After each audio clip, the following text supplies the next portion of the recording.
What's up, everybody? Today we're going to be talking about intermediate tips for the game Deadlock. In this video, I'm going to be talking about what you need to be looking out for once you get into a game, what you need to be doing, what you need to be helping your teammates with, just the overall basics of the game. So when the game starts, it puts you on your zip line, and your zip line leads to the lane that it has already picked for you. You can switch lanes if you want. Just communicate with your team if you want to swap lanes with somebody. But do not use your zipline speed boost on this. It's a super long cooldown and it's not worth it. Getting the lane first really does nothing. So in this game, there is a shop, there is items, and you need to buy. The way you get this money is known as souls. Souls are dropped from minions once you eliminate them. So for the minions, once you eliminate them, you get half of the currency that you would get. The other half is in their little soul floating away. Now, when an enemy eliminates one of your minions, you can break the soul and steal his money, but he can do the same for your minions as well. So there's two ways to collect your souls. You either shoot it and it breaks it and you get it immediately, or if there's nobody around, you don't have to shoot it. You just wait till it breaks on its own and it automatically gives it to you. Two extra things to note when it comes to minions is that if you eliminate them with a melee, does not send the soul flying anymore. You get 100% of the currency up front, so it doesn't give the enemy a chance to steal any. And also at the 10-minute mark, you will notice that when you eliminate a minion, it no longer gives you any money.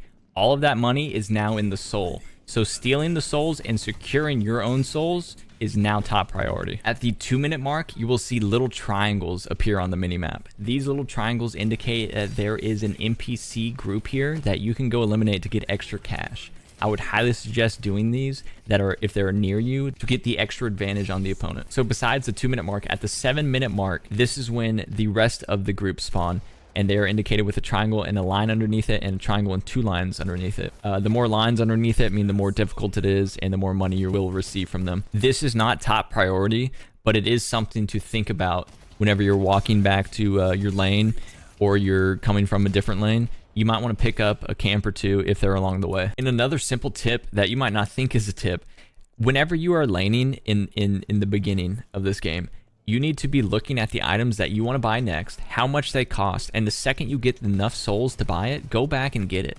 You will immediately have the item advantage on the opponent who is not doing that. Since this is an intermediate guide, I'm going to tell you now, you're going to have to look at the store.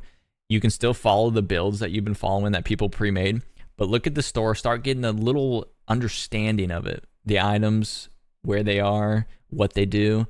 So don't just rely on the builds 24/7. You're trying to increase your knowledge of the game so you don't have to rely on that, and maybe even create your own build that's better. Also, another thing a lot of people don't do, but you don't necessarily have to, but it does help. If you play at least one game on every character, you can understand how that character works, and whenever you go back to your main, you can play against those characters and you know what's coming. You know how to counter it. You know how to deal with it. It's just what you need to do. So as the last tip I'm going to give you in this video is you got to work on your punching and your parrying. Knowing when to punch is important because it can do a ton of damage, especially in the early game. And knowing when to parry and how to parry is very vital because it can turn a fight easily. I do think once you get used to it a little bit, being able to parry somebody's heavy punch is reactable quite easily, especially if they're on a character that you know is going to be punching a lot, like Abrams, for example. So that's it for the tips. If you enjoyed this video or it helped you in any way, hit that follow button. I'd appreciate it. Anyways, peace.